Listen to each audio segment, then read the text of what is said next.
핵심 이론 07 진동 레벨. 진동 레벨이라고 하면 이 영문에서 아실 수 있으실 거예요.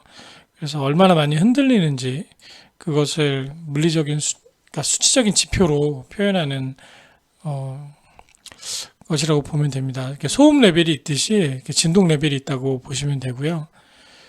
그래서 1에서 90Hz 범위의 주파수 대역별 진동 가속도 레벨에 그 주파수 대역별 인체의 진동 감각 특성을 보정한 값들을 결국에 소리와 마찬가지로 데시벨로 합산해서 표현한 그런 레벨 값이고요. 단위로는 데시벨 가로 열고 이게 V가 바이브레이션의 그 약자예요. 그래서 공식은 20로그 A0분의 A. 그래서 A0 값은 이제 기준 값이니까 주어지고요. 그리고 A 값은 이제 측정 대상의 진동도라고 보시면 돼요. 이 진동 레벨 측정기 성능 기준에 대해서도 간혹 출제가 되는데요. 이런 주파수 범위나 진동 레벨의 범위, 그리고 이제 진동 픽업의 횡감도, 규정 주파수, 수감축 감도에 대한 차이가 15dB 이상이어야 한다. 뭐 이런 그 인자를 물어보는 그런 문제가 간혹 출제가 됩니다. 많이는 아니고요. 문제를 직접 보시겠습니다. 다음은 진동에 관한 관련한 용어 설명이다. 괄호 안에 알맞은 것은 무엇인가? 진동 레벨에 대한 설명이죠. 그리고 2번 측정된 진동 레벨이 배경 진동 레벨보다 몇 데시벨이 높으면 배경 진동을 무시할 수 있는가? 일반적으로 그 측정된 진동 레벨과 이제 배경 진동 레벨의 차이가 여기는 따로 제가 그 설명은 위에는 안 했는데 이게 10dB 이상 차이가 나면 무시할 수 있다고 합니다. 그래서 그 기준점이 10dB로 암기를 해주세요. 네. 3번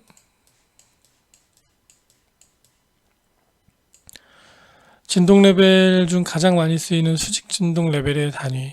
이런 문제가 많이 나와요. 왜냐하면 아주 기본적이긴 하지만 보통 우리가 그 데시벨, 그러니까 소리의 어떤 측정 단위에 대해서는 익숙하지만 진동의 단위에 대해서는 좀 잘 모르는 경우가 많이 있고, 그렇기 때문에 이런 것들을 아주 기본적이지만 묻는 문제가 간혹 출제가 되고 있습니다. 4번 진동 레벨계의 성능 기준으로 옳지 않은 것은 아까 제가 말씀드렸죠. 이런 수치적인 데이터를 다 암기를 하셔야, 숙지를 하셔야 문제 푸는데 지장이 없습니다. 다른 건 다 맞고요. 지식의 눈금 오차가 0.5 데시벨 이내인 기준을 만족을 해야 한다. 그래서 답은 4번이죠.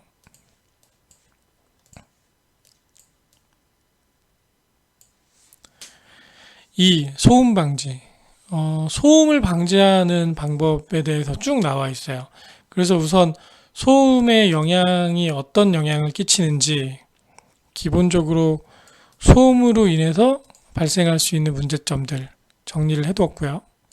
그리고 방음 대책을 크게 이제 음원 대책과 전파 경로 대책 두 가지로 나눠서 설명을 했어요. 음원 대책은 소리 자체를 이제 줄이는 거고요. 전파 경로 대책은 소리가 이동할 때 그것을 이제 막아서 소리의 이동 경로를 차단한다라고 생각을 하시면 돼요. 네. 쉽게 얘기해서 여기 이렇게 스피커가 이렇게 있으면 음원 대책은 이 스피커에서 발생하는 소리 자체를 줄이거나 또는 네, 이 스피커를 아예 없애거나 뭐 이런 식으로 생각을 하시면 되고, 전파 경로 대책은 이제 소음을 발생시키는 소음원의 제거가 쉽지 않을 때 이 전파가 이동하는, 즉 소리가 이동하는 그 경로에 어떤 차단벽을 주거나 흡음벽을 주거나 또는 거리를 멀리 띄어서 소리가 작아지기를 기대하는 그런 그 대책이라고 보시면 돼요. 그래서 이 기본적인 개념을 숙지를 해주시고 이런 처리법이 어떤 것들이 있는지를 연계해서 반드시 암기를 해주시면 됩니다. 문제 보시겠습니다. 방음 대책을 음원 대책과 전파 경로 대책으로 구분할 때 다음 중 전파 경로 대책에 해당하는 것은? 음원 대책은 소리 자체를 없애거나 소리가 이동하는 것을 차단. 전파 경로 대책은 전파 소리가 이동하는 그 거리를 늘리거나 방향을 바꿔주거나 또는 중간에 어떤 흡음할 수 있는 어떤 물질을 둬서 소리의 규모를 좀 줄여주거나 그런 거라고 말씀드렸습니다. 그래서 지향성의 변환이 답이 되겠죠. 즉 소리가 A라는 방향으로 이동을 할 때 어떤 특정 뭐 이제 그 시설물을 둬서 소리의 방향을 바꿔주는 거죠. 네, 이런 식으로. 네, 그러면 이쪽에 있는 사람들은 소음을 좀 덜 느낄 수가 있겠죠. 1-2번 소음 공해에 관한 설명 중 잘못된 것은? 소음 공해는 축척성은 없어요. 네, 이게 사람들이 헷갈리는 게 소음에 많이 노출되면 장기가 노출됐을 때 어떤 축적성으로 뭐 물리적인 어떤 난청을 유발한다거나 그런 게 있을 수 있지 않을까 생각하는데 축적성은 전혀 없습니다. 네. 감각공해, 국소적, 다발적, 대책 후에 처리할 물질이 발생되지 않는다 다 맞는데 3번은 틀린 설명이에요. 그래서 답은 3번이고요. 3번 항공기 소음이 큰 피해를 주는 이유에 관한 기술 중 틀린 것은? 항공기 소음은 예측할 수가 없죠. 언제 비행기가 뜨는지. 그리고 상공에서 발생하기 때문에 뭐 사방팔방으로 다 퍼집니다. 네. 그리고 활주로 근접 부근에서 100데시벨 이상 나타나기도 해요. 그래서 굉장히 소음이 크고 어떤 예측할 수 없는 그런 그 특성을 가지고 있는 반면에 이게 그 저주파음은 아니에요. 네. 소음 발생량이 많은 특징은 맞지만 고주파음입니다. 저주파와 고주파를 굳이 구별을 하자면 고주파는 뭐 날카로운 소리로 이야기할 수 있겠고 저주파는 한마디로 저음이죠. 네. 저주파에 사람이 노출이 많이 되면 그것도 상당히 스트레스가 심합니다. 네, 아무튼 여기서 원하는 답은 좀 맞지 않기 때문에 2번이 답이죠. 4번 방음 대책을 음원 대책, 그러니까 이거 구별하는 게 많이 나온다고 제가 말씀드렸죠. 그래서 음원 대책은 뭐 이런 거. 네. 답은 2번.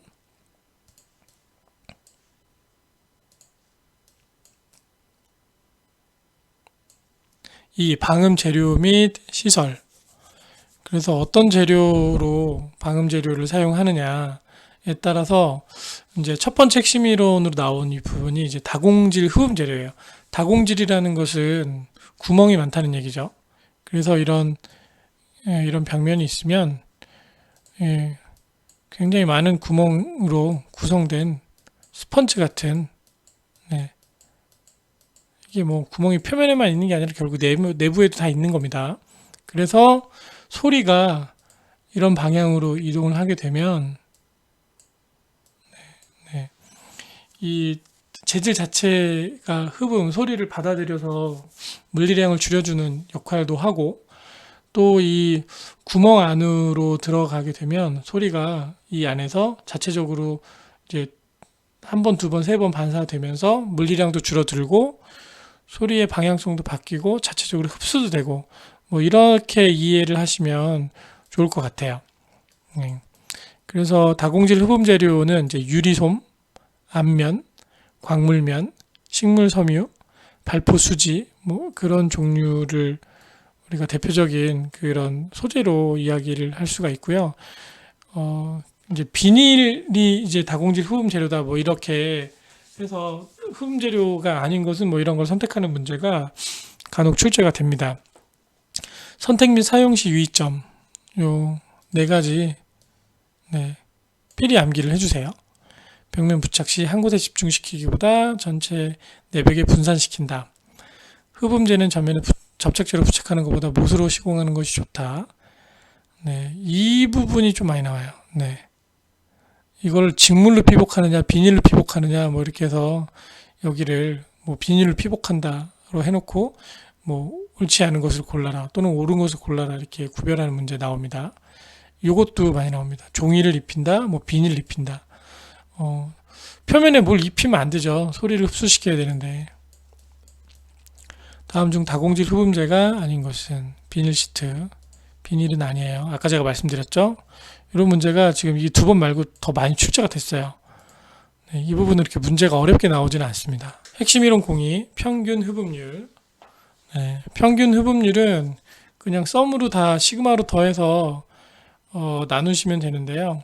바닥과 벽과 천장 면적의 합 분의 각 그 흡음률의 합을 더해서 계산을 하시면 됩니다. 그래서 문제를 보시면 이런 식으로 나오거든요. 가로, 세로, 높이가 각각 3m, 5m, 2m이다. 그러면 가로, 세로, 높이 요게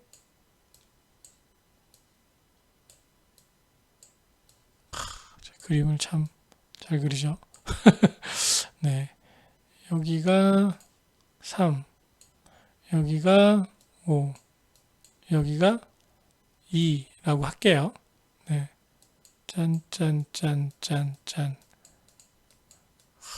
그냥 좀 용서해 주시기 바랍니다. 네, 이렇게 되면 네,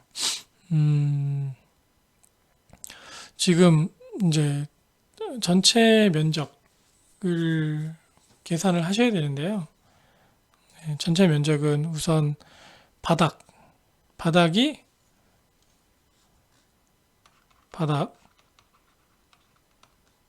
네, 3 곱하기 5죠. 하나예요, 얘는. 그리고 천장도 3 곱하기 5죠. 그쵸? 벽면은 총 몇 개일까요? 네, 4개인데, 이게 이제 2 곱하기 5짜리냐, 3 곱하기 2짜리냐, 그렇게 나눌 수 있죠. 그래서 이제 5 곱하기 2짜리가 이쪽과 이쪽 2개고, 3 곱하기 2짜리가 이쪽과 이쪽 2개죠. 그래서 이제 벽은 3 곱하기 2 플러스 5 곱하기 2의 총 곱하기 2다. 이렇게 계산하시면 됩니다. 그럼 요거를 다 더하면 15, 6하고 10, 16, 32가 되겠죠. 그러면 요 값과 요 값을 다 더했을 때 62가 나오고 네. 분의 그 다음에 이제 평균 흡음률을 계산을 하시면 되는데 흡음률은 면적에다가 이 그 흡음률을 곱한 값을 계산을 하시면 돼요. 즉 예를 들어 이제 바닥 면적이라고 하면 바닥이 15죠. 15에 곱하기 여기 보면 바닥의 흡음률이 0.1이잖아요. 0.1 이렇게 하고 더하기 다시 15 곱하기 천장의 흡음률 0.2 네. 이런 식으로 해서 다 더해가지고 썸으로 나오면 넣으면 문제 뭐 쉽게 푸실 수 있을 겁니다. 그래서 그렇게 해서 다 계산을 해주시면 답이 나오고요. 그 답이 0.27이라고 하네요. 네. 한 번만 정확하게 풀어보시면 뭐 문제 푸는 데는 큰 어려움은 없으실 거예요. 2번 흡음 재료의 선택 및 사용상의 유의점에 관한 설명으로 옳지 않은 것은 이거 종이 바르면 된다고 그랬나요? 네. 절대 안 되죠. 답은 4번입니다.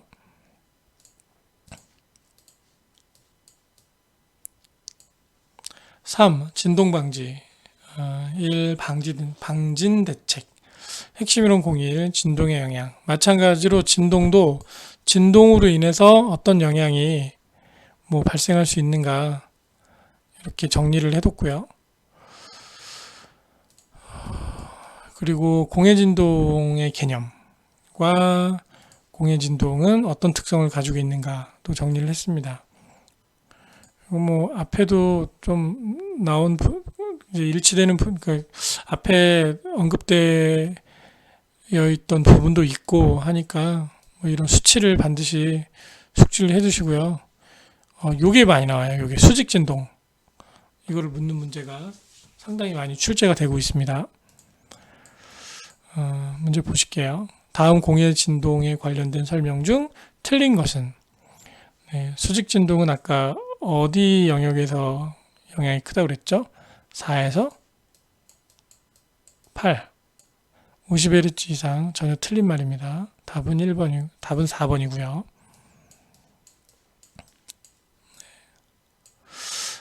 핵심 이론 2. 진동 픽업. 진동 신호가 그러니까 진동이 발생을 하면 그것을 측정하기 위해서 우선 그 아날로그 데이터를 이제 디지털 데이터, 전기 신호로 바꿔주는 장치가 필요합니다. 예를 들어서 소리 같은 경우는 그걸 마이크로폰이 하고요.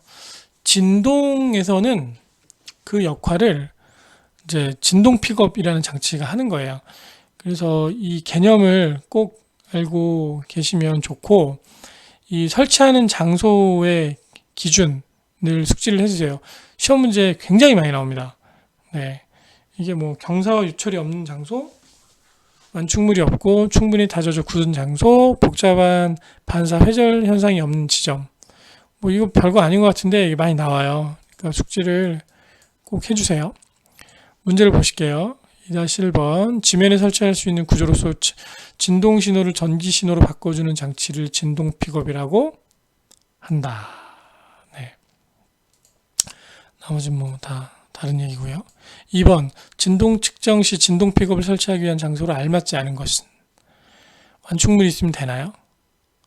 안 되죠. 완충물이 있으면 진동이 발생했을 때 그 진동의 물리량이 줄어들 거 아니에요. 그래서 완충물이 없어야 정확한 진동의 모든 물리적 데이터를 받아들여서 그것을 전기 신호로 바로 바꿔줄 수 있기 때문에 이런 기준은 맞지 않다고 보시면 됩니다. 답은 2번이고요. 2. 방진 재료 및 시설. 핵심 이론 01. 공기 스프링의 장단점. 그래서 진동을 줄여주는 장치를 우리가 보통 이제 방진 재료라고 이야기를 하고, 대표적인 방진 재료로 이제 스프링을 들 수 있습니다. 스프링이 우리가 보통 그런 그 기계식 스프링만 알고 있는데, 이게 이제 공기식? 이거를 유압이라고 하면 될지 모르겠는데, 아무튼 그 공기로 이제 어떤 눈에 보이는 어떤 물리적인 장치가 아닌 공기로 스프링화해서 이것을 좀 완충할 수 있는 장치라고 보시면 돼요. 그래서 기계식 스프링에 비해서 얘가 가지고 있는 장점이 분명히 있어요. 요거를 다 암기를 해주세요.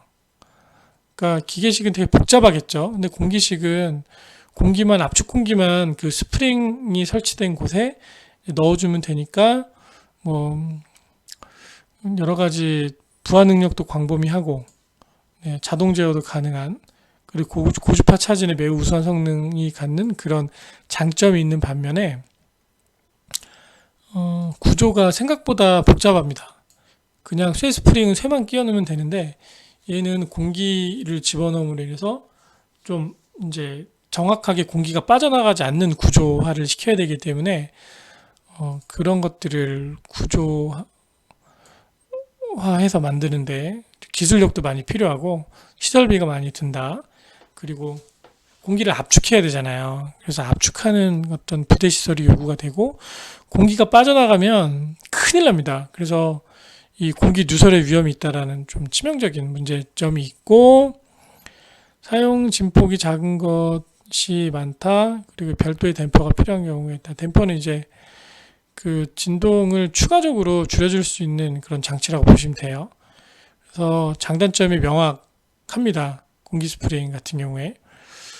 그 이제 자전거를 몰다 보면 좀 가격이 많이 나가는 자전거 같은 경우에 앞바퀴에 그런 충격을 완충시킬 수 있는 그런 장치로 공기 스프링화해서 그 완충 장치가 있는 경우가 있습니다. 그런 거를 생각을 하시면 좋을 것 같아요. 다음 조건에 해당하는 방진제. 방금 설명한 공기 스프링에 관한 얘기죠. 네. 다른 거는 하중의 변화에도 기계의 높이 및 고유 진동수를 일정하게 유지시킬 수 있으며 부하 능력이 광범위하나 사용 진폭이 적은 것이 많으므로 별도의 댐퍼가 그러니까 공기 스프링으로 100% 처리하기가 쉽지 않다라는 거죠. 그래서 추가적인 그런 진동을 줄여주기 위한 장치가 필요한 게 바로 공기 스프링이다 라고 하시면 됩니다. 여기 문제가 없네요. 핵심 이론 공이 금속 스프링의 장단점. 공기 스프링과 좀 반대되는 특성으로의 장단점을 가지고 있다고 보시면 되고요. 이런 특징들, 특히 공기 스프링은 고주파, 그리고 금속 스프링은 저주파에 대한 차진이 좋다. 단점도 암기를 해주세요. 그러니까 금속 스프링은 오래 사용하면 좀 단락되거나 로킹 현상이 일어난다 뭐 이런 얘기가 있는데 결국 스프링과 소재가 붙어버리는 거예요. 합선으로 생각하시면 돼요. 전기에서. 그래서 스프링이 붙어버리면 스프링 역할을 못하겠죠. 그런 문제점이 있다라는 거. 방진제 중 금속 스프링의 장점이라 볼 수 없는 것은 아까 뭐라고 그랬죠? 공진시의 전달률이 매우 크다. 이거는 장점이 아니라 단점이에요. 네. 그래서 좀 반대로 설명을 했다고 보시면 됩니다. 핵심 이론 03 방진 고무의 장단점. 그래서 금속 스프링도 안 되고 이제 공기 스프링도 좀 적절하지 않고 그런 경우에 이제 고무를 대서 진동을 줄여주는 경우가 있어요.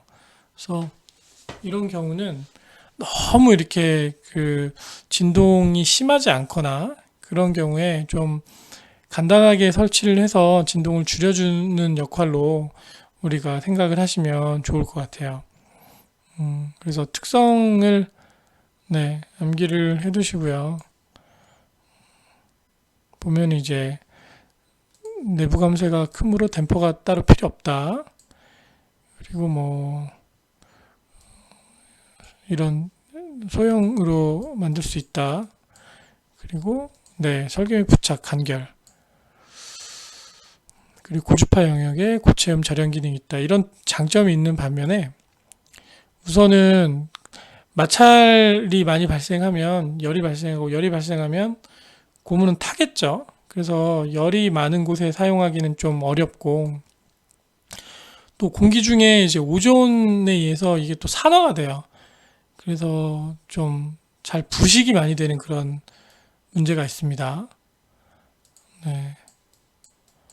그리고 설계하기 곤란하므로 고윤 진동수. 진동수의 기준이 좀